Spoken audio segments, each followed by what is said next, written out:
to episode 2 of Doral Homes Real Estate Talks.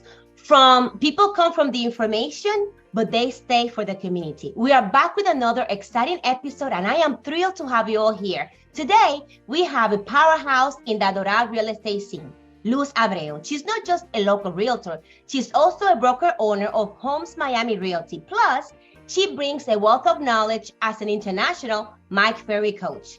She knows the ins and outs of Doral real estate community, and she's from the Dominican Republic, just like me. Welcome to my second episode of Doral Homes Real Estate Talks. Luz Abreu, good morning. Good morning. Well, thank you very much for having me. I'm so excited to be here. I was just saying on my story on Instagram that we met another while ago, and it's always such a big pleasure to be able to, number one, connect with my fellow Dominicans here in Doral. And number two, I'm so excited to be here. Thank you so much for inviting me to your episode number 2 of your podcast. We talk about it, and guys, that is a reality. No, thank you for coming on. So Luz, just tell us a little bit about yourself and what brought you to real estate, and how did you land it here in Doral? Well, I moved from the Dominican Republic to Doral in 2005.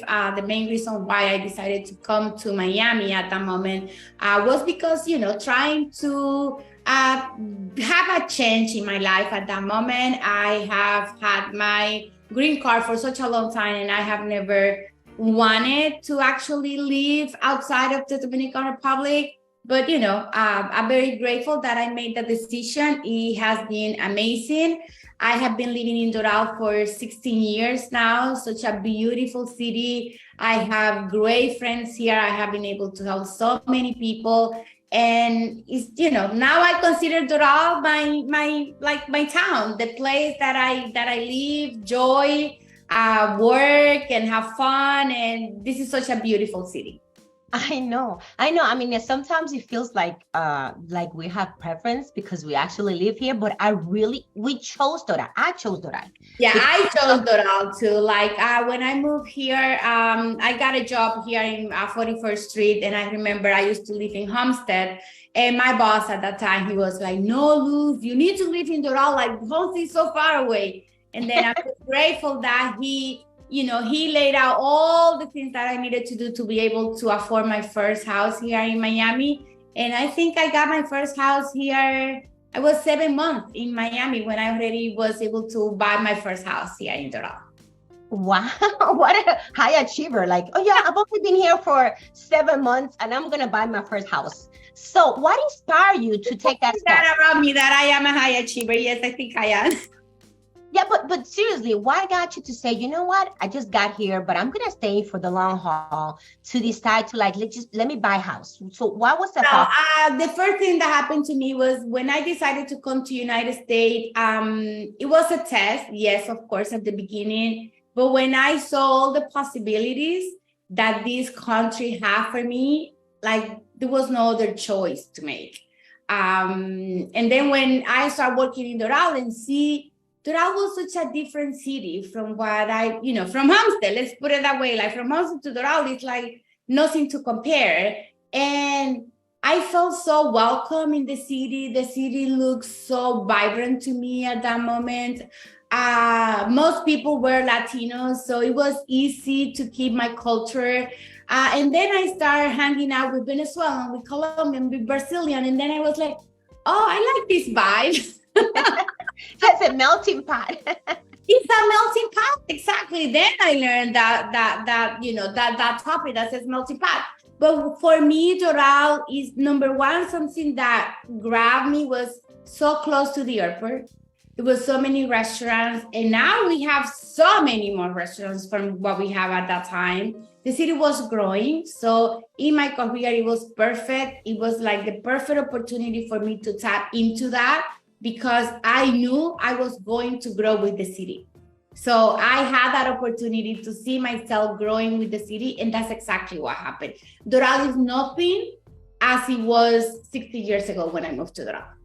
And that's the gateway. I have to say. No, that's the gateway, because that's what I wanted to ask you next. So you say you moved in here 16 years ago. I mean, think about it. Doral was incorporated back in 2003. So when you moved in here, it was like in its infancy. So what are the challenges and opportunities that you have seen, you know, buyers and sellers having like now in comparison to when you moved here? Well, one of the things that has always been an issue in a way, and this is the way that I always refer to that.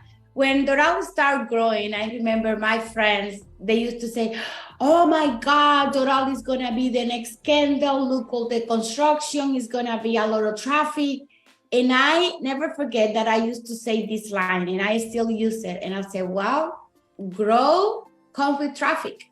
There is no way for the city to grow without traffic. Like they go hand in hand.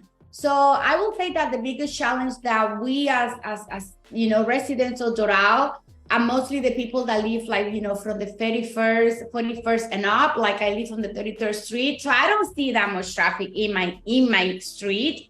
But I know that from 41st and up, like there is a lot of traffic, like in, you know, in those key hours, you know, before going to school or before going to work, or when people are coming back. Like rush hour in Doral might be kind of challenging for those people that have to. But again, like I have always been that person that focus on the big picture. I have always been that person that focus on the things that are happening good for all of us.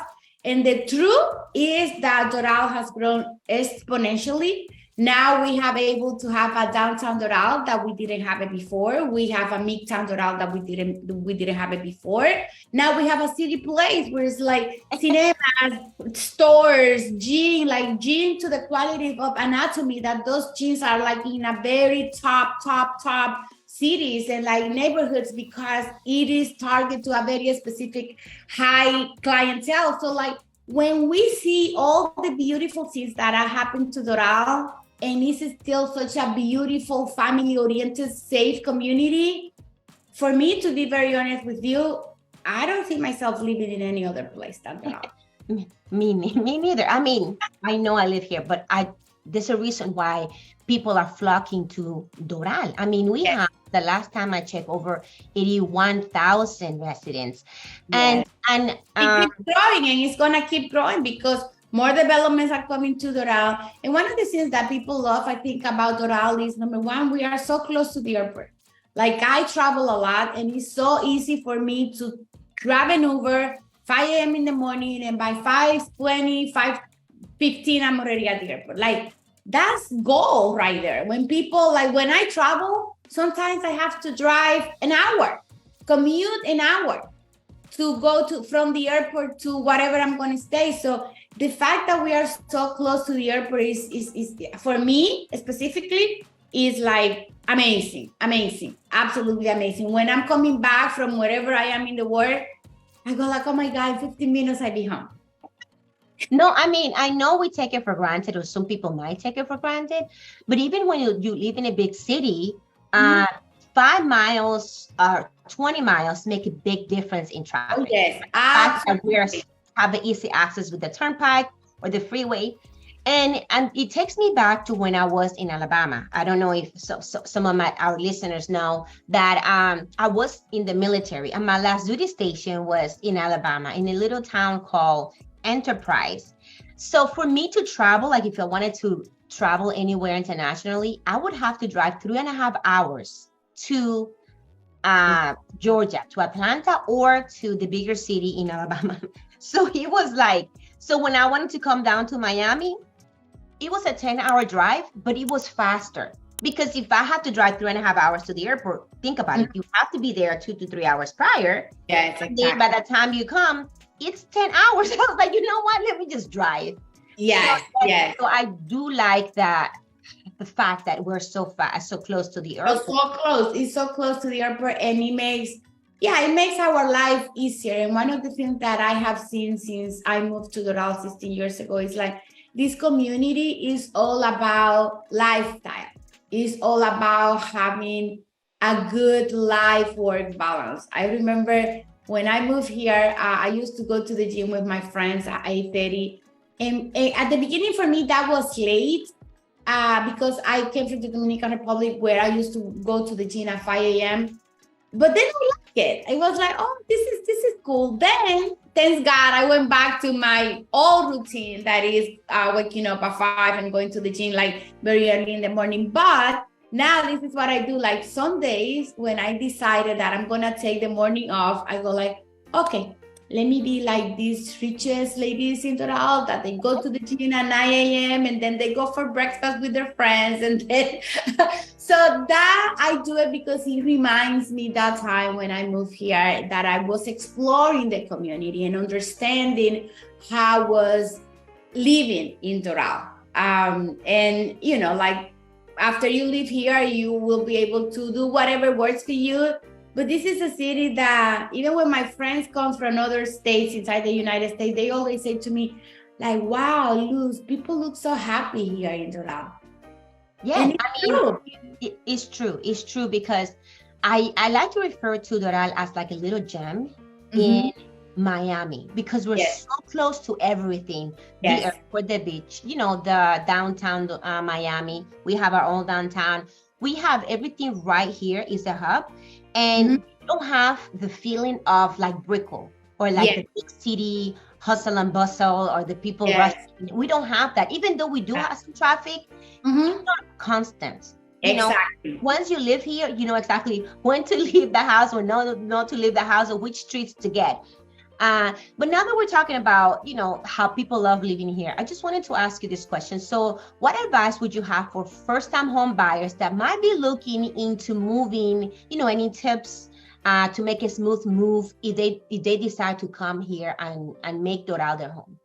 Well, for first-time home buyers, I have the same advice that I give to all my buyers. No, if you're going to come to Doral or any other city, the number one thing is make sure that you connect yourself with the best agent that is going to be able to guide you, to tell you the true and the ugly about any city that you want to live. And I know that agent will be able to connect you with that great lender that will give you what is exactly that you qualify for. It amazed me that still today, after we have talked so much about people being pre-qualified, that people say, oh, I want to buy a house. And they go like, okay, are you pre-qualified? Like, have you talked to a lender? And they say, no, but I want to go and see houses. That's wrong.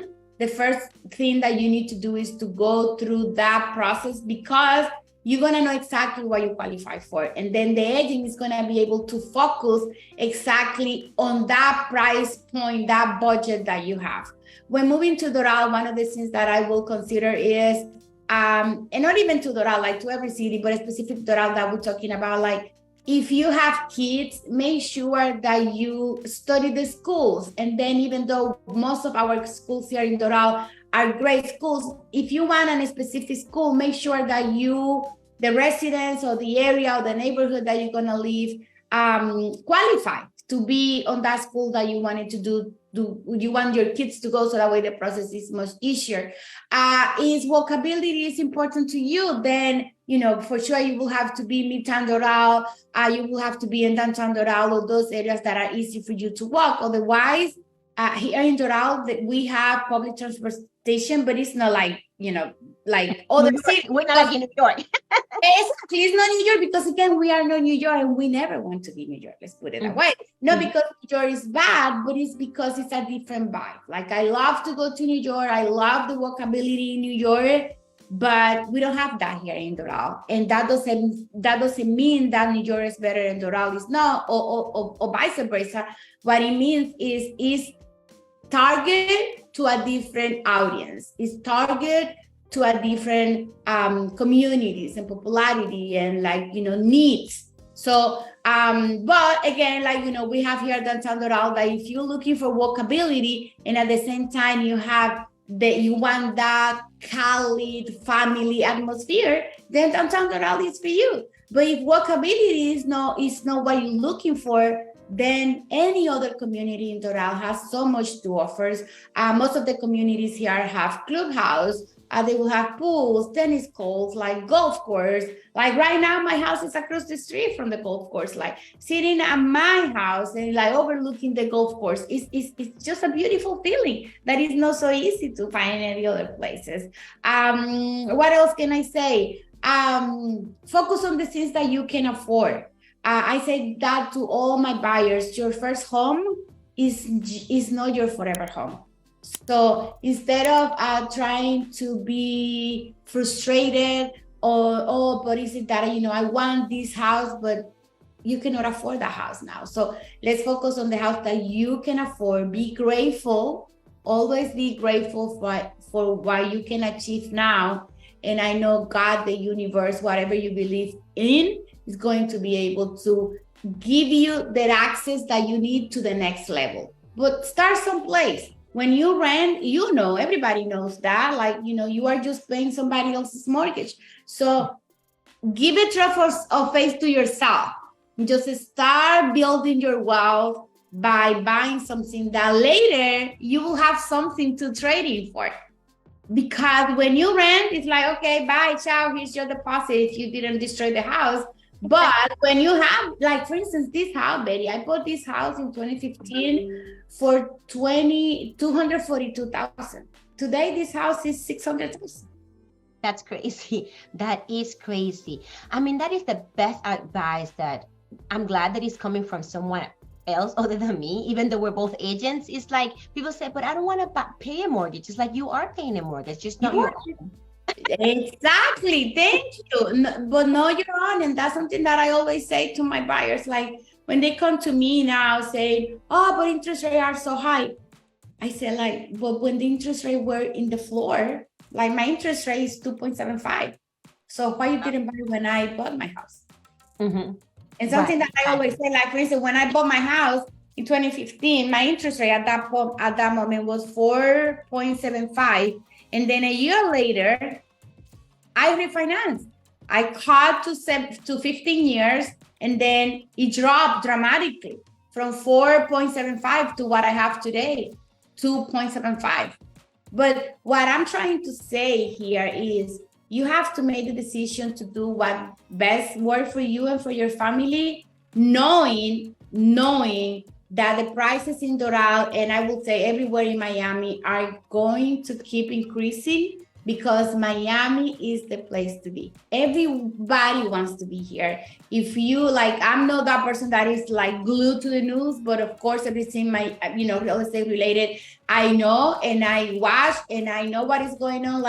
When we read that, so many huge companies and corporations around the world are moving to Miami, what else do we need to know? Those companies are coming with their employees. Those companies are going to create more jobs to our community. So what do you think is going to happen? The more money people make, the more they're going to elevate their lifestyles, and they need to buy a place to live. And that's not a magic pill. That is such a great point, because the truth is these major corporations have deep pockets. So they did their research for us. They did the research for us. So the fact that they're moving is because they know exactly where. Exactly. That's exactly what happens. For instance, when a corporation like Whole Foods is opening a store in a neighborhood, they did the homework, guys. When a big corporation like Fresh Market open up in a place, they already do their homework. Chick-fil-A, which is the only fast food that I eat. They were here, maybe 2 minutes from my house, in a very small, not very small, in a normal facility, I will say. Out of the sudden, they moved to a huge facility. Chick-fil-A is one of the fastest growing fast food company in America. How do you think they made the decision randomly to come, from a place that they have been? I've been here 16 years and they have always been in 107 and maybe 30th Street. And now they moved to 31st, to 41st Street, a huge facility. I know. I wish I had my little teddy bear. My little teddy bear, we were one of the first 100 visitors and they gave us this teddy bear. Oh my God, how cute. Love it. I'm gonna grab it. Let me show it to you. So again, when a corporation from that side, like I was able to, oh my God, that's so cool. I love it. Celebrate with us. That's beautiful. Thank you for sharing that. I was at an event for Tony Robbins Business Mastery, and then the CEO of the company was there. And like, wow, being able to listen to that guy and like telling us the story about his family and how they start that company and knowing where they are today is very impactful. And knowing that they are here in Doral and that they decided to, I get goosebumps because it's such a reality. It's such a truth that Doral is gonna keep growing. If you still are thinking about getting your piece of paradise in Doral, I will absolutely suggest for you to go and do it, because no one has a crystal ball, but I know for sure Doral is going places. And if they don't do it, they'd be like, wow, I wish I did. People, oh my God, like I have a client that during the pandemic, he was moving from Virginia, Washington, Virginia. And then at that moment was, the craziness that we have in 2020. So he said, you know what, Luz, I'm going to wait. Let's wait for next year. Let's just rent for now. Okay, whatever works for you. But, most likely the things are going to be more expensive next year. And then he said, like, no, everything is going to come down next year. Well, next year, when we were looking for houses, remember when we have 100 people in open houses and that the line, it was No, that gives me PTSD.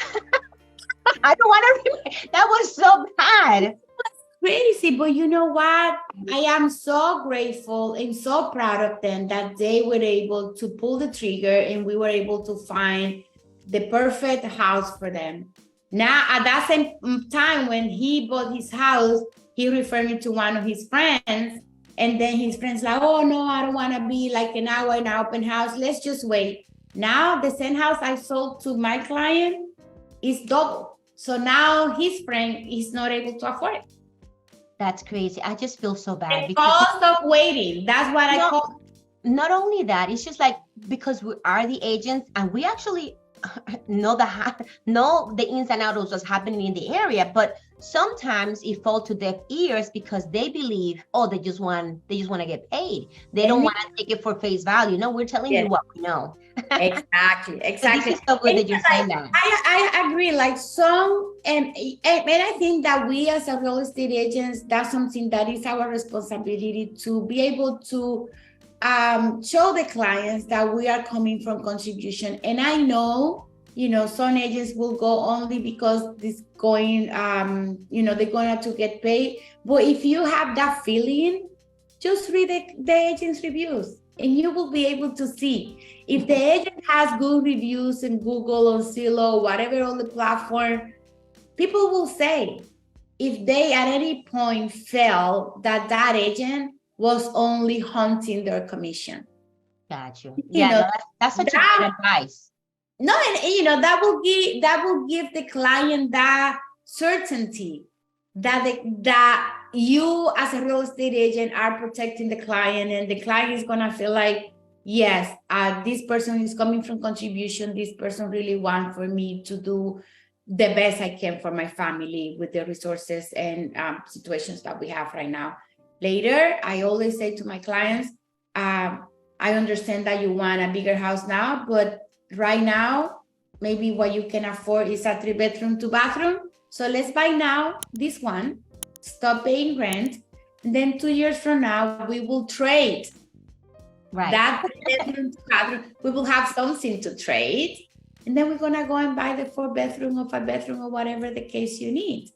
Or even better, what I will always suggest my client, if they can, if it's part of their, wealth goals, Rent it. Let's rent this one, and then let's go and buy another one as a primary residence. And then you are having a primary residence rate on the first one, but now that one becomes an investment. And then the next one is going to have the primary residence interest rate. So that's how you build wealth. And then at some point you will be able to retire and just live from your passive income. That should be the goal for all of us. That is such a great advice. Thank you so much. I mean, you've been doing this for a while, so I really look up to you. And one day I'll be just like Luz Abreu, guys. No. You are. Remember when we met? I told you, like, all of us, we have something to contribute, and I am so grateful that our paths were crossed and that we are building this great, supportive, and most importantly, that we are able and willing to collaborate to each other. So thank you so much for thinking about me, to having me on your podcast. I wish you all the best, and I hope to be invited back soon. We're going to celebrate 100 podcast. Oh my God, yes, I can't wait. So Luz, I remember when we first met, you say something to me. I don't remember the exact words. Maybe you can help me with this. When you say some people come for a season. Oh yes, Mel Robbins says, people come to your life for a season, for a reason, or for a lifetime. Yes. And I hope that you came to my life for a lifetime, Betty. Yes, I hope that we came for a lifetime. That's exactly how I wanted to end it. So I want to be mindful and respectful of your time. Luz, thank you so much for coming on to my second episode of Doral Homes Real Estate Talks. Now, could you please tell our listeners, our viewers, if they're watching the replay on YouTube or here live on Facebook, where can they find you? My name is Luz Abreu. On Instagram, I'm Luz V Abreu, and all my information is going to be there. Oh, thank you so much again, Luz, and catch you in the next time. Talk to you. Bye, guys. Well, this was our podcast. How was it, Betty? Oh my God, I loved it. Thank you so much, Luz, for coming on and telling us everything, and all of the little tips and tricks that you gave to first-time home buyers. Thank you so much, and see you in our 100th episode. Well, we're going to be there. Bye, Luz. See you guys.